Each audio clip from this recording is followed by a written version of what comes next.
you've worked at, as I said, at the Wall Street Journal and the New York Times. Is there a difference in the culture of working in these two media institutions, and specifically with the Times? You know, my impression is that it's shifting like much of the American left. It's also being tugged, at least by some of its writers and editors, and indeed your boss, in a sense, James Bennett, who hired you as the Times editorial page editor, was kind of forced out along with one of your fellow columnists earlier this year.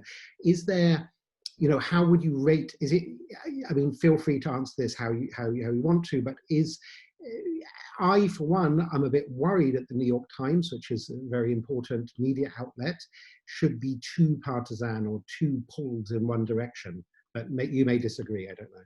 Well, no, I agree. I think it's important that, I mean, the Times is America's newspaper of record. There's no question of that.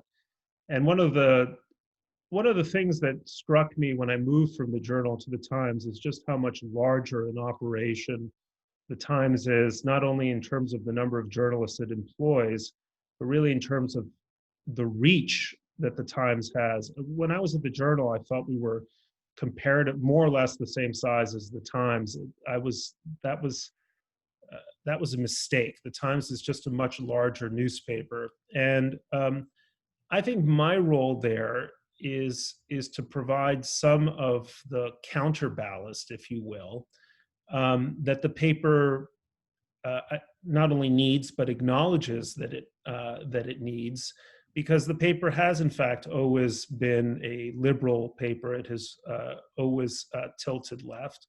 And so when people tell me, well, how can you work at the New York Times? You disagree with so much of what they stand for, or what they say. I guess my question in response is, well, would you rather have me not at the New York Times? Would you rather not have that counterballast? And so that's the role I think, at least the one that I'm trying to play. I think it's important. I think, and I think, by the way, Tom, that there is a silent, I don't know if it's a silent majority, but there is a silent constituency of readers at the Times who are not hyper woke, hyper left, who can handle the challenge of a good argument from the other side, who can occasionally take a contrary point of view. And I think for those readers, I provide some, I don't know if it's solace, but I provide something valuable. I hope, at any rate. You certainly do. Can I just add one final thing about my dear father, who worked at the New York Times for a number of years in the 1980s on the culture and book desk. Even then, it definitely tilted left. And my father wasn't very political. He was a moderate, centrist kind of figure. So he was reviewing a book, the title of which was The Soviet Invasion of Afghanistan, or at least it had the word invasion. And my father was not allowed to use the word invasion as part of his book review.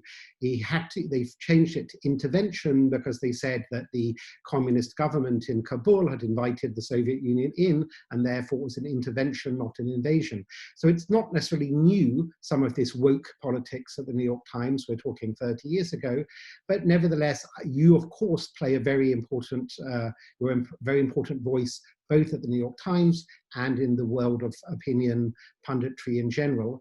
And thank you very much, anyway, for being with us today. Have you any parting thought, or? No, well, thank you for 30 minutes of very thought-provoking conversation. One of the pleasures of these talks is that they seed ideas for future columns. I know many of the people who follow you, Tom, are sort of view the New York Times as the kind of centerpiece of all evil in the world and ideology. I have lots of New York Times fans too, but yes. So, well, I just want to. I'm glad to hear that, because I want to push back a little bit. I have the privilege of working with some extraordinarily talented colleagues, some of whom take immense personal risks to bring readers a picture of what's going on in far-flung corners of the world, and have nothing but admiration for them.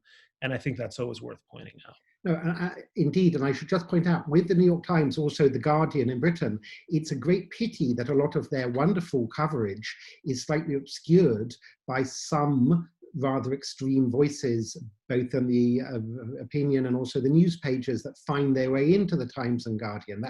That's my view. That it's not a view that I don't have a view the New York Times is a bad paper. I want it to be a better paper with more voices like yourself, and I want it to be moderated when in its general criticism, whether it's of Israel or of the United States itself or of Britain or wherever. Tom, it's a pleasure chatting. Yes. Okay. Have a good day. Bye.